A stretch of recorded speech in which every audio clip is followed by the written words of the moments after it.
তবে উঠবে কোথায়? মাটি যদি রক্ত মাখে তাহলে ফুলগুলো কোথায় ফুটবে? সত্যি যদি সূর্য না উঠতে পারে, ফুল যদি না ফুটতে পারে, যদি শ্বাস নেওয়ার মতো বাতাস যদি না বইতে পারে, তাহলে কি সভ্যতা বাঁচবে? আজকে যখন গোটা পৃথিবী জুড়ে আমাদের এই রাষ্ট্র নায়কেরা সভ্যতার বিরুদ্ধে যুদ্ধ ঘোষণা করেছে, সমাজ সভ্যতার সংকটে, এই সমাজ সভ্যতা যখন সংকটে, ঠিক সেই সময়ে দাঁড়িয়ে গোটা পৃথিবী জুড়ে আমেরিকার রাষ্ট্রনায়ক ডোনাল্ড ট্রাম্প হতে পারে, ইতালির মেলোনি হতে পারে, ভারতের নরেন্দ্র মোদী হতে পারে, বা ইসরায়েলের বেঞ্জামিন নেতানিয়াহু হতে পারে, তারা ঐক্যবদ্ধ। কিন্তু আমরা যারা সাধারণ মানুষ, এখানে আমার পূর্ববর্তী বক্তারা বলছিলেন, গোটা পৃথিবী জুড়ে আলোড়ন সৃষ্টিকারী 22 বছরের এক তরুণী, সুইডেন নাগরিক গ্রেটা থুনবার্গ, যেভাবে তার প্রতিবাদের ভাষা যেভাবে গোটা বিশ্বের কাছে রেজিস্টার করেছে, যেভাবে উল্টো দিকে দাঁড়িয়ে ডোনাল্ড ট্রাম্প থেকে মেলোনিয়ারা, নরেন্দ্র মোদী থেকে নেতানিয়াহুরা ঐক্যবদ্ধ, ঠিক সেই জায়গায় দাঁড়িয়ে থেকে আমরা আমাদের সমাজ, আমাদের সভ্যতাকে রক্ষা করবার জন্য কি ঐক্যবদ্ধ হতে পারছি? সেই জায়গাটাই হচ্ছে আজকে প্রশ্নের জায়গায়। আমাদেরকে ঐক্যবদ্ধ হতে হবে, সমাজকে বাঁচাতে ঐক্যবদ্ধ হতে হবে, সভ্যতাকে বাঁচাতে ঐক্যবদ্ধ হতে হবে। আমরা যখন আজকে এখানে সভা করছি, আজকের সকাল হয়েছে ইরানে ইসরায়েলি ড্রোন হামলার মধ্য দিয়ে। ইসরায়েলের পরমাণু বিজ্ঞানী থেকে সেখানে সেনাবাহিনীর অফিসার সেখানে মারা গেছে।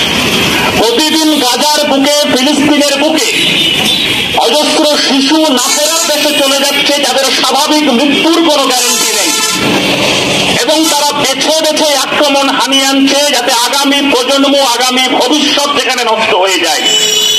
আর এই যুদ্ধকে, এই যুদ্ধবাজদেরকে দুর্ভাগ্যের হলেও সত্যি কথা, ভারতবর্ষের বুকে দাঁড়িয়ে আমাদের আজকের মাথা হেঁটে জন্য হয়ে যায়। এদেশের বুকে নেহেরু থেকে শুরু করে অটল বিহারী, এদেশের বুকে ইন্দিরা গান্ধী থেকে মনমোহন সিং এর মতো মানুষ, নানা সমালোচনা থাকলেও তারাও প্রধানমন্ত্রী ছিলেন।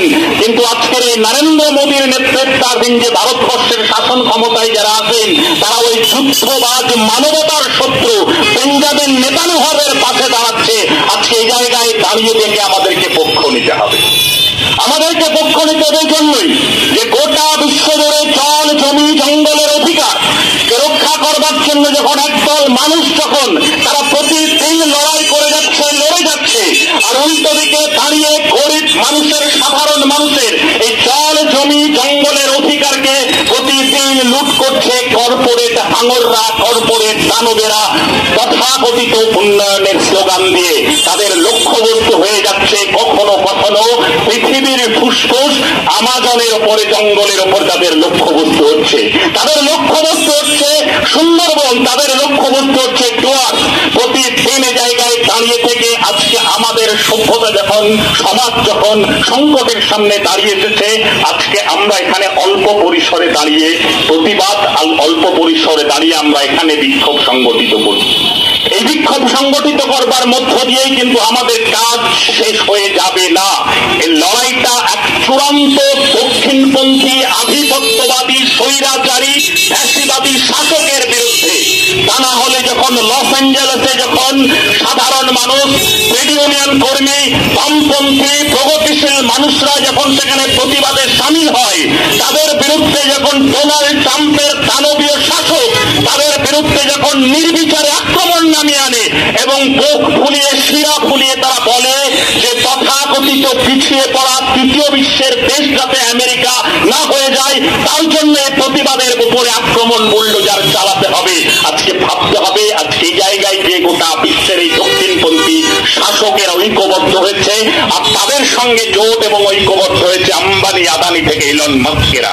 এই জায়গায় যদি আমার এই সুন্দর ধরিত্রীকে, এই সবুজ পৃথিবীকে, এই সবুজ বিশ্বকে যদি রক্ষা করতে হয়, বাঁচাতে হয়, তাহলে একদিকে যেমন এই যুদ্ধবাজ গোটা বিশ্ব জুড়ে আছে, এই যুদ্ধবাজদের বিরুদ্ধে লড়তে হবে। রাষ্ট্র ক্ষমতায় যে দক্ষিণপন্থী, উগ্র দক্ষিণপন্থী শাসকেরা আছে তাদের বিরুদ্ধে লড়তে হবে, আমাদের জল জমি জঙ্গলকে রক্ষা করতে হবে, তাহলেই হয়তো আগামীতে পৃথিবীর শিশুর বাসযোগ্য হয়ে উঠবে। সেই কাজে আমরা এগিয়ে যাব।